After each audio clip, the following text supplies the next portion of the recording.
আমি একটু বলতে চাইছি আপা। ঠিক আছে, থাকে। আপনার যতক্ষণ খুশি ততক্ষণ শুনুন।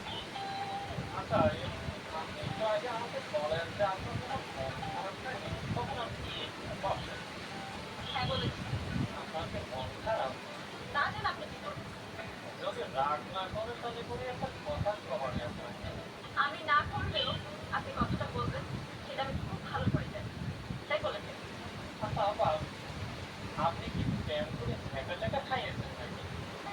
এই, আপনি এ কথা বললেন কেন? তা শুনেছি যে ঢাকা খালি খালি নাকি মেয়েদের মেজাজ বদমেজাজ হয়ে যায়। এই আপনার যে পরিমাণ বদমেজাজ, তাতে করে মনে হচ্ছে যে আপনি কলকরি পরিবারেও ৮-৯টা ঢাকা খাইয়েছেন।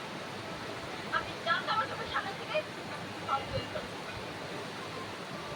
সারাদিন বাসায় শুয়ে বসে থাকি তো, তাই ভাবলাম যে একটা খেলতে আসি।